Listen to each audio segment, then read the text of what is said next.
มึงเออสมทอดาวสวัสดีทุกคนครับไก่เราต้องงอนเอากับแควไตนะเดินแควไตเรินเราเนี่ยเราตอนนะ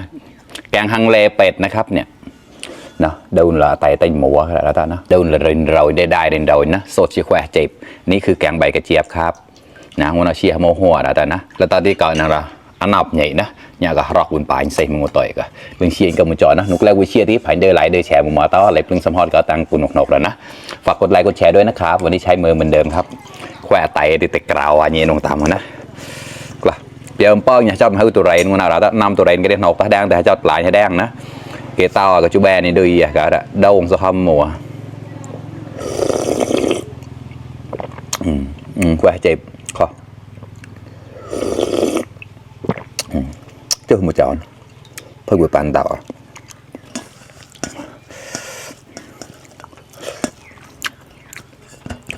mình đã đọc cái tao là đã tạm mong say mà lấy cho tôi diễn ra lên xe họ thật ạ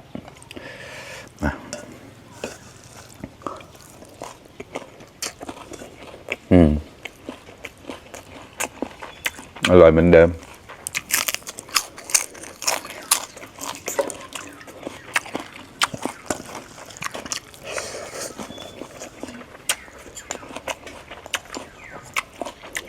แควะไตแล้วล่ะแกงเป็ดนะครับแกงเป็ดฮังเลครับแกงฮังเลเป็ดนะอะไรไม่รู้ละเรียกอย่างเงี้ยเนี่ยใช่มากอะเดินละซีเปียนทำไมหอมเลยนะกลอยเลียงนี่ก็กูเชียร์ป้อนเชียร์ป้อนก็เหมือนเจาะเราได้เยอะมากินข้าวด้วยกันครับเพื่อนๆวันนี้กินข้าวครับกล่ะน้าไหนก็เชียร์และส้มตามนะมันเอาเชียร์ปอกนะงอกาดมันยิ่งไงหัวเมาเสียงจะมันเอาเชียร์โมหัวนะพาวิหักแหล่ได้สักคำโมดแล้วละมาครับคำโตหมอกตุ๊ดแล้วตานุ่งข้ออร่อยผักคะน้า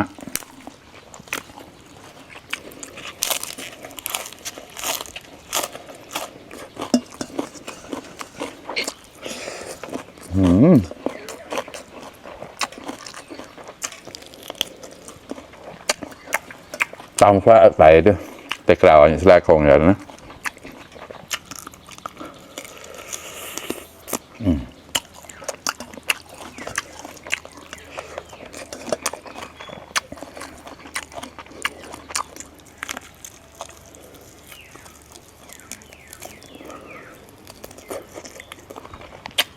มันจะไม่เปื่อยมากนะครับเหนียวนิดห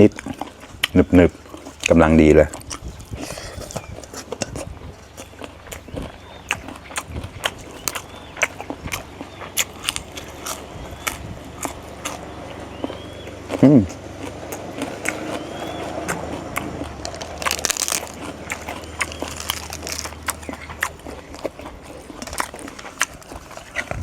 มากันเพื่อนๆขำโตหมอกตุ๊ดเต้าตามน้องรัตอะ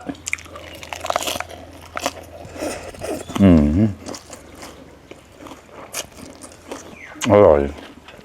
ข้าวมากอะ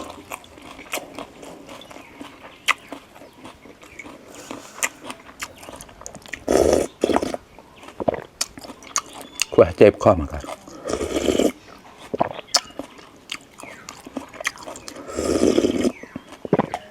ไม่น่าก็ทุกชีฮอตติดทอดอะไรต่างไม่ตมาชีฮอตอะไรนะซึ่งโจตาวอะไร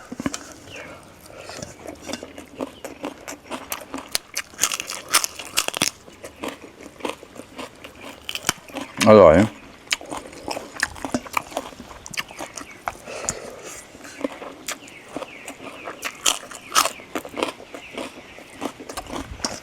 มันก็ตามจอดแฟร์ไตกันเชื่อเขาไม่เนี่ยเราได้เยอะนะคุณเซียนกำจอดนะเข้ามากัน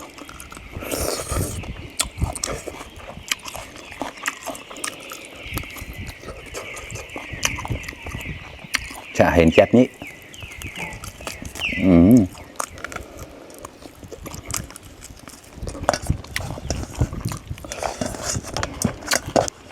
เป็ดมันเป็นเป็ดหนาก็เลยแบบเหนียวหน่อยนะครับแต่มาไตไวแล้วถ้าเจอที่เดย์เพียวเนียมอย่างนี้นะ เราจะทำแบบโมนไปเลยตีนไปนะชุดเนี้ยตีนนี่แต่เห็นแจ็คนี่สแลกของอยู่นะชุดชีได้แขวะเชี่ยข้อของแขวะไตจอดชอบมากครับแกงเป็ดอร่อยนะแกงเผ็ดหรือว่าแกงฮังเล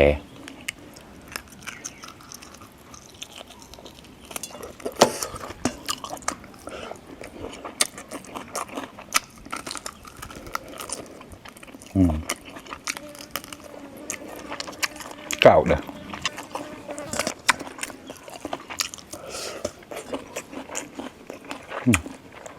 คณะ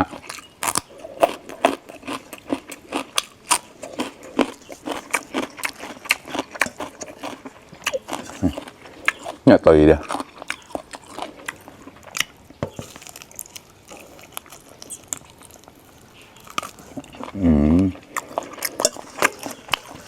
ขอให้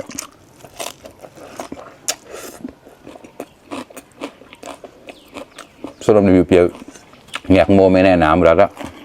เอาไปมีอ่ะแค่นี้สำหรับโอ้ได้ถูกข้อแล้ว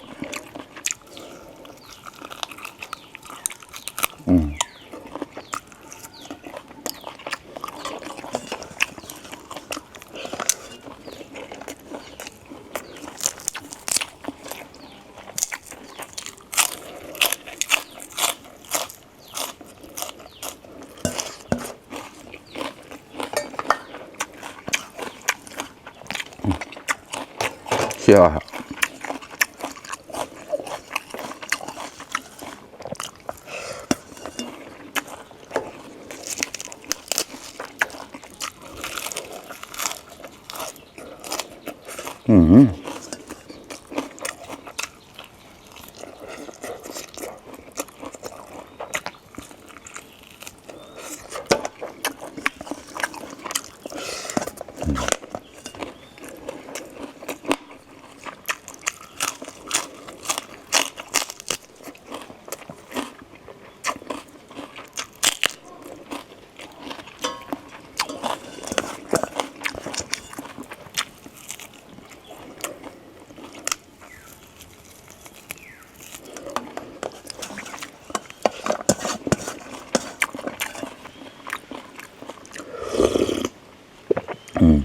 ก็ปล่อยก่อยแฝงเจ็บ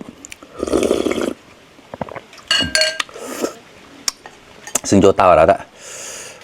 ปลาเนี่ยไตปักเป็ดครับมาดอบเด็กกันเลยไม่ไปเมาเลยปลาเนี่ยบ่นะ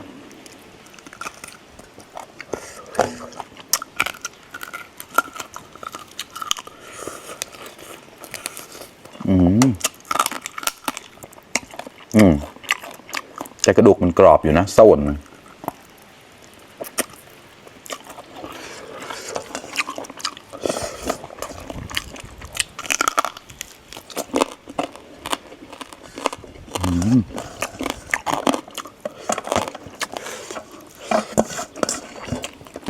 ดอกไปปลาหนาดะ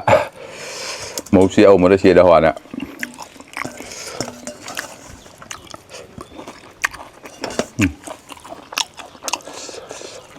ให้นู่นแล้วดะมา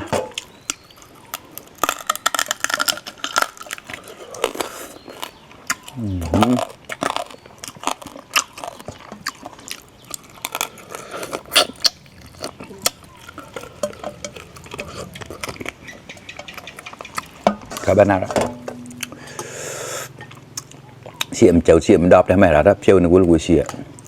phải hấp chiêu mà lọp là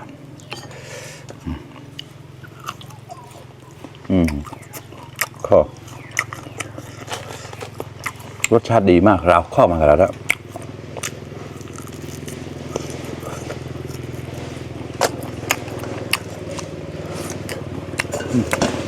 alrightโซ่หักแฝงเนี่ย